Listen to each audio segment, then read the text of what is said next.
Hi guys, Dr. YouTube here.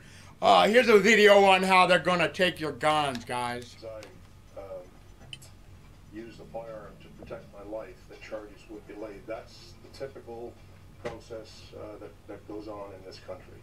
The Crown seem to have an agenda to make an example of me that would put the fear into every firearms owner in Canada that you are not allowed to defend your life. Ian Thompson spoke to him last week on the program. He is a man who has been punished just through having to go through the process of defending himself. And he has to defend himself against the Crown prosecutor, upset that Thompson defended himself against the four-man firebombing his home. We are at a state in Canada where they don't want you using firearms for anything, ever. And that's the push. And as we look at what's happening in the United States, that's where they're headed. So I've got a warning to my American friends. Registration will lead to confiscation. And if you don't believe me, just look at what's happened here. Now, are they going towards registration in the United States? According to the Washington Post, the Obama administration is considering a national database of all firearms in the U.S. to, quote, track the movements and sale of weapons, unquote. Now, if such a database comes to fruition, it will lead to confiscation.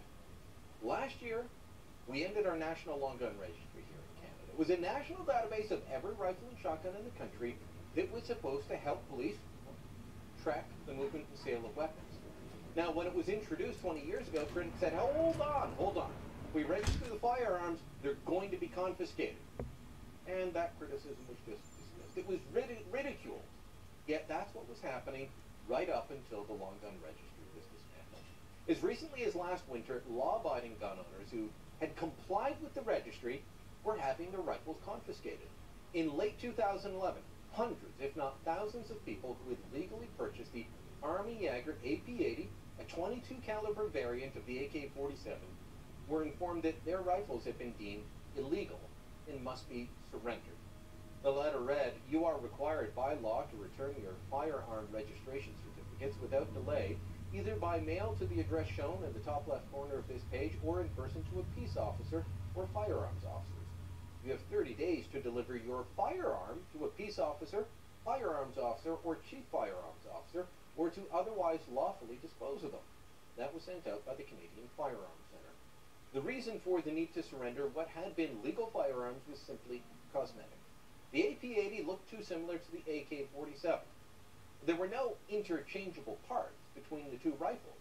The rifles were vastly different in terms of what kinds of ammunition they used. They also had vastly different uses, but they looked the same. And that was enough. That was enough. And what is more worrisome was that the decision to reclassify what had been a legal rifle for years and years, that decision was made by a bureaucrat, not by elected officials. There was no debate, no vote. It was just a bureaucratic decision. Somebody that felt the AP-80, legally owned for decades, was now too dangerous to be privately owned by law-abiding Canadians. Now, of course, confiscation of firearms could just be the start of it all. Confiscations of homes and cars could also head down to the United States. Former Marine Joshua Boston recently wrote a scathing response to California Senator Dianne Feinstein's gun control proposal, saying that he would not register his guns. Here's part of that letter.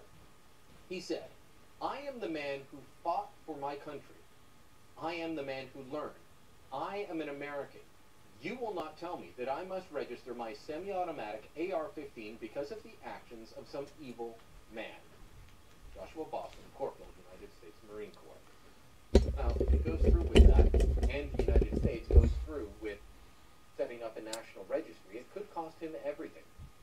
Don't believe me? Look at Bruce Montague. He's a gunsmith from Dryden, Ontario, and he faces the possibility of having his home seized for failure to register his firearms. Montague made a decision, a purely political decision, not to register, or to let his registries lapse. He wanted to challenge the constitutionality of Canada's National Gun Registry. When his constitutional challenge failed and Montague was convicted, the government of Ontario moved to seize his home under their proceeds of crime legislation. They were treating what was essentially a paperwork criminal as if it were a drug lord. That's the kind of person the proceeds of crime law is intended to prosecute. If the United States follows Canada's lead in registering all guns, putting them into a national database, then confiscation of rifles and shotguns won't be far behind.